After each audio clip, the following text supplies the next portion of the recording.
Lailon Baifai amasong konsa kulanigi marakta khulai paiba masel khuthongnabada kuki ahum soktuna rimsta laikanakre. Ngasi ayu pung 3 lom tabada Lailon Baifai amasong konsa kulanigi marakta naga amasong kuki khulai paiba anigi marakta khuthongnarakpadage Kangpokpi districta nauna tension wangna leire. Thogdok aduda kuki kangluki miyoi ahum soktuna security na rimsta pukhatuna laikanakre. Soklaba kuki militansing adude mission bhengdagi gelenmang baifai yairipok police station gi manung chenba kanul tangnomdagi lulindau baifai amasung leimakong PS ki manung chenba paugau lal kawe KNFP gi miyoi oiramba yai hairi miyoi ahum adugi manungda amadi phibam luna leiri. Thogdok adugi matangda press na phangba pau amagi matung inade Nongmei Kapnaba adu ayupung 3 lom tabadagi hauraga pung mari chumna chathake thogdok aduda KNF ki kaderni singnaba miyoi ahum adu asopan nangkhibane soklaba miyoi ahum adu leimakong army hospital da pusinduna first aid piraba matung akanba security ki section thauranga loinana Imphal gi rims da makhata na layengnaba purakre. Amaromda thogdok aduna maram oiraga mafam adugi miyam akiba pongnare. Oiragliba phibam asida security amasong civil administration gi maikeidigi yamna kumna monitor tawre. Khuthongna riba adu kana kanano haiba haudik phawbagi oinadi confirm tawba ngamdre leiriba ungkhanaba asina maram oiraga kuki ahum adu rims ta layengnaba honabada security gi oiba nungnangba leibana ahenba force kaya rims ta ngakchenbagi thabak chathari. Rimsta Nongmei na panduna soglaba kuki ahum layengba yaroi haina irang haukre. Naga taruk hatpada chenaba sing khudombi thinduna taklaba phawbada phabiyu yade. Kuki dana thawai yauri haina ansamna pendaba phongdorakre. Kangpokpi district gi Lailon Baifai amasong konsa khulanigi marakta khulai paiba masel khut thongnabagi thogdokta sokhiba kuki lalhauba ahum army na yamna thawai yauna rimsta pukhatuna layengliba si yaningde. Naga taruk hatkibada chenaba miyoi sing khudombi thinduna masak maming taklaba phawbadadi phabiyu yade adubu Nongmei Kapnaba hek loibaga army na soklaba kuki ahum adubudi rimsda pukhatuna layengliba si makoigi hidden agenda ama leiba mali haina ansamgi maikedagi pendaba phongdorakre. Kuki gi miyoi ahum rimsda pukhalakduna admission tawduna layeng chathare haibagi paw tabaga maikei kayadagi yamlaba miyam ting rims tamna thomdinarakhe. Irang adu sauthorakpadagi security na rims ki main gate lonsinduna protesters ting ado rims premises da janghandana ba honake. Security na athingba kaya pirbaso protesters tingi maikei dage rims ki premises da changchinduna kuki khulai paiba masel khut thoknabada soklaba miyoi sing karigidamak army na thawai yauna layeng hanaba rims da pokhalaglibano haina pendaba wafam kaya phongdokladuna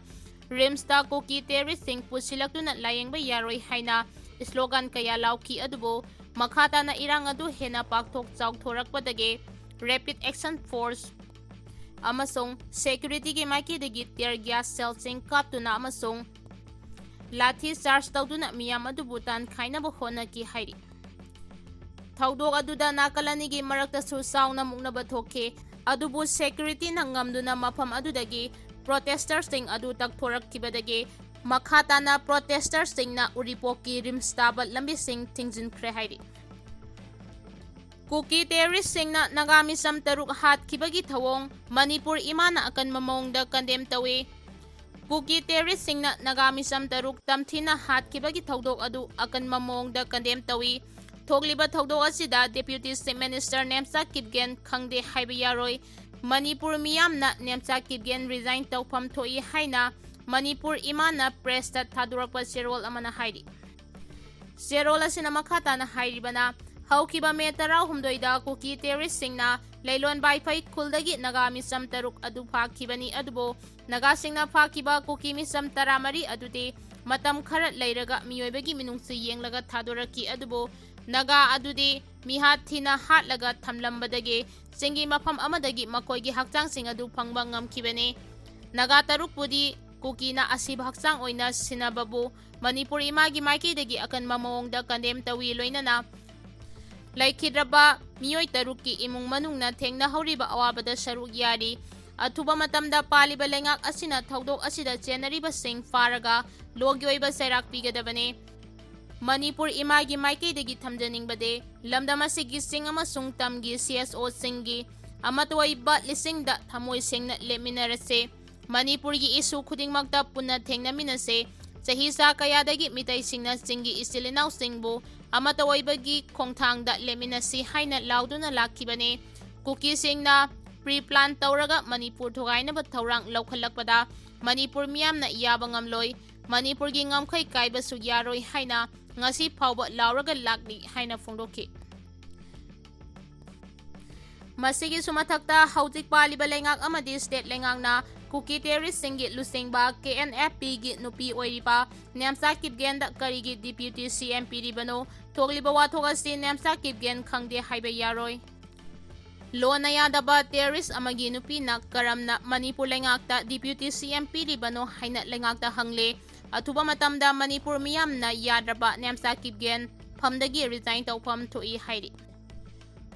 Kuki ahum asopan nang kibagi thogdo government na inquiry tawgadabane ngasi ayu pung 3 lom taba matamda lailon munlui balasta NSN amasung ZUF ki cadre singna attack chatharakpadage miyoi ahum sokhiba thogdo adugi matangda state amasung central government ki maikeidage mapung phaba investigation chathagadabane loinana mafam aduda lairiba CRPF unit asi sindokadabane haina laimakong area civic organization na thadurakba serol amana haire serol asina makhata na haribana Soklaban naha ahum adu Imphal da layang na bapukibani adubo hospital wangmada miyangi mob chatharakpa maramna makhoibu layang bada hena nungnangba pok halle maram aduna mari lainaba authority singi maikedege khodakta hiramasigi matangda mathautaba thabaksing lokhatuna soklaba miyoi ahum adu safe and secure environment amada medical treatment chathanaba appeal tawre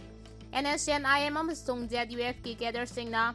Samaga Yankhaiga Nipan Suba CRPF Battalion ge se company deploy tawriba lailon munloi amasong konsakulani ki marakta sangsilaga laisilaki ba ase yamna hakchinna lawi hairi